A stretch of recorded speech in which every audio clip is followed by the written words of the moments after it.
আমি আর আরসিবি দলের হয়ে খেলবো না। আমার কি কোনো মান সম্মান নেই নাকি? সারা আমি ব্যাট করে এত এত রান করে আসবো আর দলের সমস্ত বালের বোলাররা গিয়ে রান দিয়ে চলে আসবে। আমি তোমাদের টিমে খেলার থেকে মনে হয় বাংলাদেশ টিমে খেললে অনেক ভালো হতো, আবার তো ওই টিমটা ভালো রেজাল্ট করতো।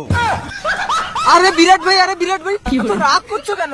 এবছর কাপ নামদু না হলে তো কি হয়েছে, আগলে সাল জরুর হোগা কাপ নামদু।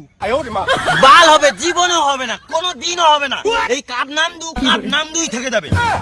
তো কি হয়েছে, আমাদের কাছে কাপ নেই তো কি হয়েছে, আর সব কিছু আছে না। নাম, যশ, খ্যাতি, টাকা পয়সা, লয়াল ফ্যান ফলোয়ার সবকিছু তো আছে আমাদের কাছে।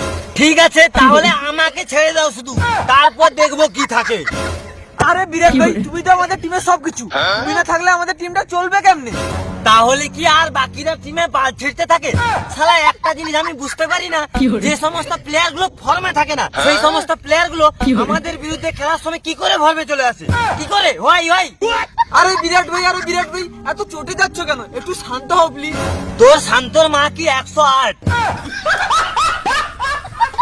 বলছি তোমরা যখন নিলামে দাও তখন কি গাঁজা খেয়ে দাও না 100 টাকার বাংলা খেয়ে দাও? শালা অন্য টিমের ক্যাচরা প্লেয়ারকে তুলে নিয়ে চলে আসো কেন? চেন্নাই, কলকাতা এতে দেখে শিখতে পারো না? এরা কেমন 20 লাখ 50 লাখ 2 কোটি রুপিতে ভালো ভালো প্লেয়ারকে কিনছে। আচ্ছা নিলামে কি হয়েছিল বলো তো দেখি আমাকে একবার।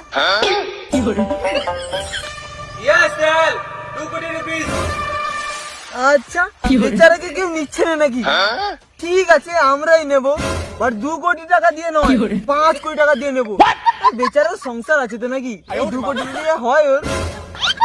রিঙ্কু সিং তোর কেরিয়ার খাবে নাকি? কোনোদিনও না, আমরা আছি তো নাকি, কোনো টেনশন করিস না।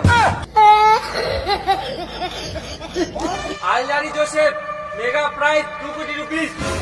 আরে তুই নাকি, তুই তার ভাইরা ভাই, তোকেও আমাদের টিমে নিলাম, তুই টেনশন করিস না।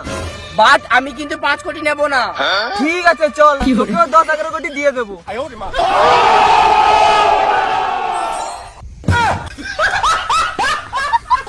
আচ্ছা এই ব্যাপার নাকি?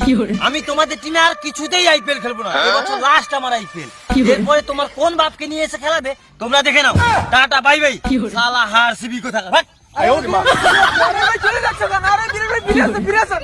আরে হারামজাদা বিরাট ভাই রেগে গেছে। এ ভাই আইসক্রিম বড় করো কি আছে, নিয়ে রে বিরাট ভাইকে এসিতে লাগা রে। বিরাট ভাই পালিয়ে গেল, আরে কি দেখ রে। আরে দাদা, দোকান এখান থেকে অনেক দূরে, আমি যেতে পারবো না। বোকা চোদা, তোকে এত বছর গাতা টাকা দিয়ে বুঝছি, বাল ছেড়ে দেবো। যা আগে যা। বিরাট ভাই যেও না বিরাট ভাই। সত্যি এই মানুষটা নিজের দলের জন্য নিজের সবকিছু উজাড় করে দিয়েছে, বাট দলের কাছ থেকে পেয়েছে শুধু শূন্যতা আর শূন্যতা। সত্যি বিরাটের জন্য খুব খারাপ লাগে। যাই হোক, পরের ম্যাচে তুমি আরো শক্তিশালী হয়ে ফিরে আসো।